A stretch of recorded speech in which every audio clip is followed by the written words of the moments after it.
धर्मगुरु सूबेदार कृष्णकांत सिंह जी राधे राधे जी और विष्णु भूषण तिवारी जी सीआरपीएफ से। राधे राधे। मर जी, आप दोनों का प्रश्न था। सूबेदार साहब का था कि आर्मी के कल्याण हेतु अमृत वचन, और इनका है कि सभी जवानों की तरफ से एक प्रश्न है। गुरु जी, सीआरपीएफ के जवान का, मैं सीआरपीएफ में कार्यरत हूं तथा ये सवाल मेरे तथा पूरे जवानों भाइयों की तरफ से है कि गुरुदेव, हम देश की सेवा कर रहे हैं, परंतु देश सेवा के साथ साथ हम सामाजिक तथा सांसारिक जीवन निभाने में असमर्थ हो जाते हैं, जिस वजह से हमारा मन बहुत विचलित रहता है। गुरुदेव, कृपया मार्गदर्शन करें जिस वजह से हमारा मन विचलित ना हो तथा हम प्रसन्नता पूर्वक अपने कर्तव्य का निर्वहन कर सकें। हाँ, देखो, जब यहाँ हमारे सामने कोई भी राष्ट्र सेवा में जो सैनिक विराजमान, तो उनको संत की तरह आदर करते हैं। जानते हो क्यों करते हैं? क्योंकि अपने प्राणों को न्यौछावर करके, प्राणों का रक्षा का भय नहीं, देश की रक्षा के लिए प्राणों को समर्पित करके। अब त्रुटि क्या होती है कि हम सही माने में राष्ट्र सेवा की भावना को नहीं समझ पा रहे हैं। जिस समय हमको छुट्टी नहीं मिली तो हम अपने अधिकारियों पर नाराज हो जाते हैं और चूक भी कर बैठते हैं। आप समझना, तो आप परिवार के मोह से युक्त हो गए, आप किसी संसार के संबंध से प्रभावित हो गए, तो वे हमारे यहाँ सम्मान पाने योग्य नहीं रह गए। हम एक संत का जैसा सम्मान राष्ट्र सेवक को क्यों करते हैं? कि वो परिवार का यद्यपि संबंध स्वीकार किए हुए है, पर पहले राष्ट्र और फिर परिवार, पहले राष्ट्र फिर शरीर सुख, फिर प्राण सुख। इसलिए साधु होके, विरक्त मार्ग के पथिक होके वैसे हाथ जोड़ते हैं और कहते हैं हम आपको प्रणाम करते हैं, और जो किसी का स्वागत नहीं करते उनका स्वागत करते हैं कि आप कहीं भी हमारे राष्ट्र सेवा में लगा दिए जाएं तो आप प्राणों की बाजी लगा के। पर असंतुष्टता का विषय ये होता है जब आप अपने कर्तव्य को नहीं समझ पाते। बात समझना, जैसे एक संत सर्वस्व त्याग करके भगवान का स्मरण करते हुए पूरे विश्व का सर्वे भवन्तु सुखिनः सर्वे सन्तु निरामया सर्वे भद्राणि पश्यन्तु मा कश्चित् दुःख भाग् भवेत्, ठीक वैसे ही अपने परिवार से दूर रह करके, सांसारिक सुखों से दूर रह करके, ऐसा थोड़ी जैसे हम रसोई में गरम गरम सब्जी रोटी दाल पा रहे हैं, जवान को हर समय थोड़ी ऐसा मिलता है। कभी कई कई दिन उनको भूखा भी रहना पड़ता है, उनके लिए शौच स्नान की भी व्यवस्था ठीक से नहीं होती। तो वो एक महान त्यागी संत की तरह है, केवल राष्ट्र से वो अपने स्वरूप को पहचाने, नहीं तो बहुत गलत हो जाएगा। अगर परिवार का मोह आपका स्थायी जागृत रहा तो सेवक सुख चाह मान भिखारी व्यसनी धन शुभ गति वे विचारी कदापि नहीं हो सकता। आप फिर राष्ट्र सेवा से चूक जाएंगे। कि यदि आपको अपने शरीर सुख की व्यवस्था, अपने परिवार संबंध की गाढ़ अवस्था आ गई तो आप राष्ट्र को भूल जाएंगे, अपने अधिकार को भूल जाएंगे, अपने कर्तव्य को भूल जाएंगे और आप मनमानी आचरण कर देंगे। मनमानी आचरण करना ये सेवा नहीं कही जाती। सेवा वही होती है जिसमें न्यौछावर किया जाता है, त्याग किया जाता है, उसे सेवा कहते हैं। सेवक सुख नहीं चाहता, तभी तिरंगा उनके शरीरों पर विराजमान होता है और हर भारतवासी, वो कोई भी हो, हमारे देश के सैनिकों को सलूट करता है, प्रणाम करता है। क्यों करता है?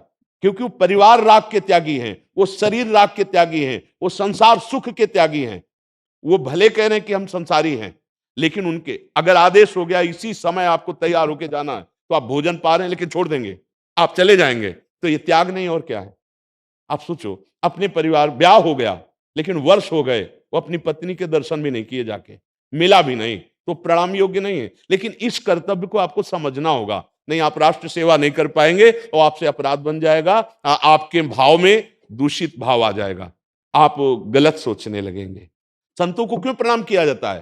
काम क्रोध लोभ मोह मद मत्सर इनका त्याग किया है और सच्चिदानंद प्रभु के लिए अपने जीवन को बलिदान किया, इसलिए संतों को ऐसे करते हैं। तो उन राष्ट्र सैनिकों को इसीलिए सम्मान दिया। हम उन भाइयों से प्रार्थना करते हैं कि आप जो कष्ट सह रहे हैं ये आपकी तपस्या है, और इसका परिणाम वो होगा जो एक योगी को परिणाम प्राप्त होता है, भगवत आनंद, वही तुमको प्राप्त होगा। हमारी बात पे विश्वास करो। जीवन तो एक दिन सबका छूटना है। आपका प्रशंसनीय राष्ट्र सेवा में छूटता है।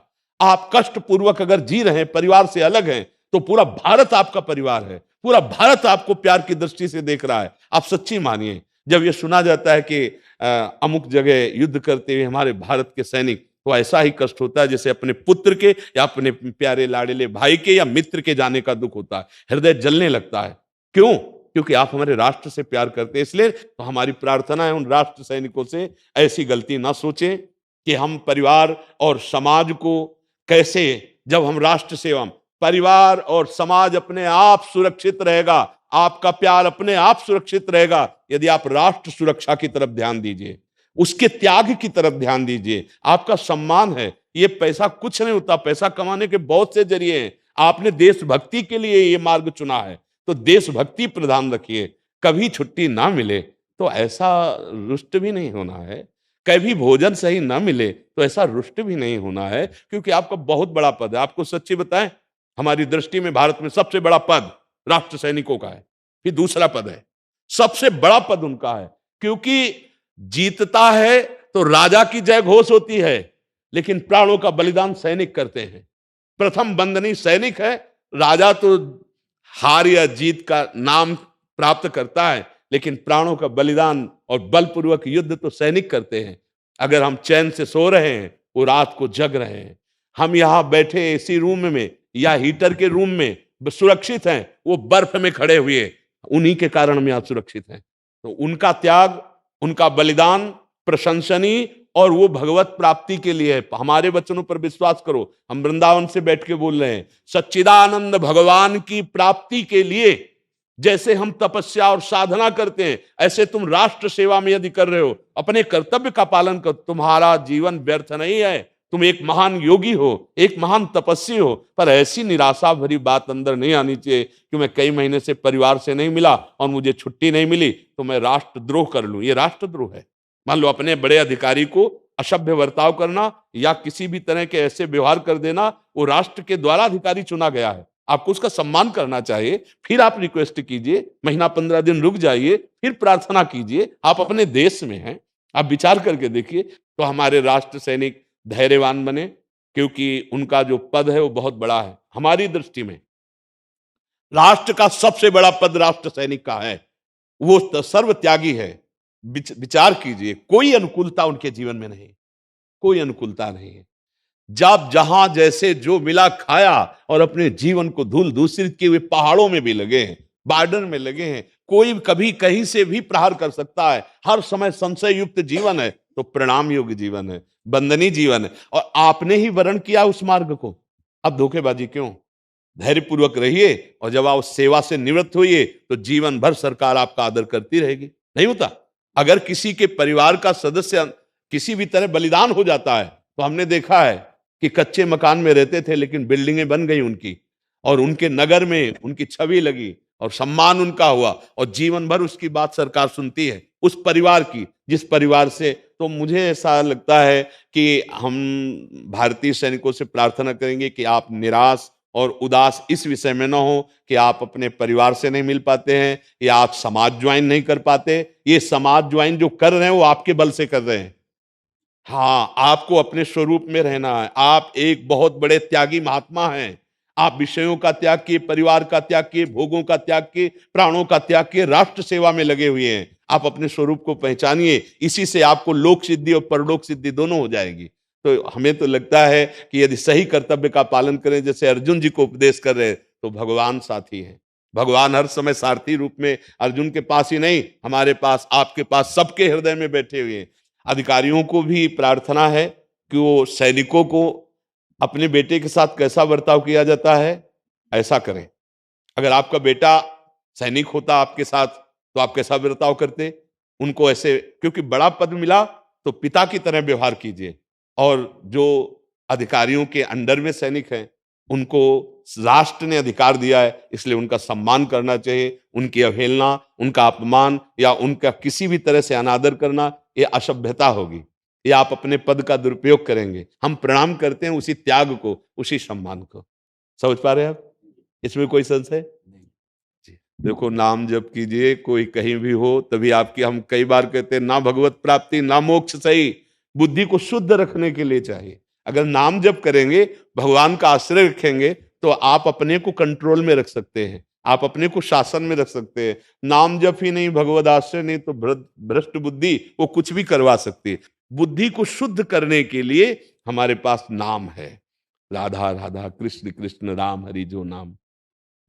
नाम जप नहीं, भगवत आश्रय नहीं, तो कोई कहीं भी हो, ये खराब हो जाएगी। और ये बुद्धि खराब हो गई तो क्या, फिर ठीक बात नहीं है।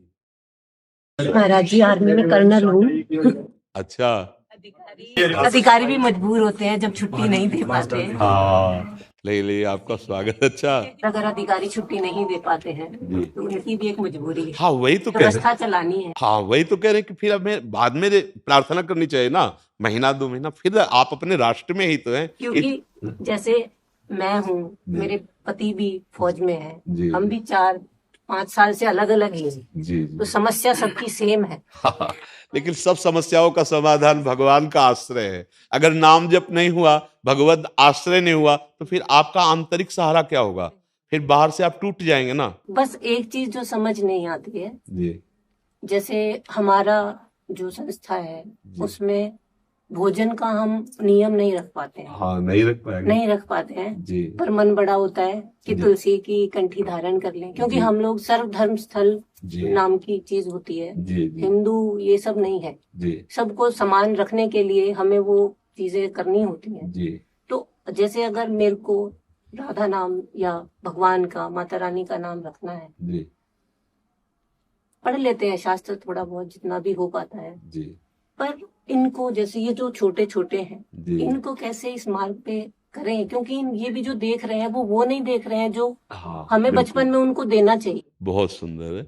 अगर इनको हम 5 मिनट 10 मिनट अपने पास बैठाल करके संतों की बात सुनाएं अपनी भाषा में, जैसे छोटे बच्चे हैं, इनको राधा नाम जपवाएं 5 मिनट सही, 10 मिनट सही। एक हाँ, और गंदे बच्चों से बचने का, कि कोई हमें गंदी तरीके से छू रहा है, गंदी तरीके से हमें शिक्षा दे रहा है, कोई ऐसी जो ब्रह्मचर्यहीनता की तरफ, अगर हम इन बच्चों को मित्रवत व्यवहार करके इनसे बात पूछें, इनको समझाएं और शास्त्र की बात सुनाएं, नाम जप करवाएं, तो मुझे पक्का लगता है वो एक बहुत अच्छे सदगृहस्थ, एक बहुत अच्छे राष्ट्र सेवक, समाज सेवक बन सकते हैं। और देखो हमारी बात समझना, जहां आप हैं वहां के लिए, हमारा तो गला काट दिया जाए तो हम नहीं उतार सकते, लेकिन आपके लिए हम आदेश नहीं करेंगे।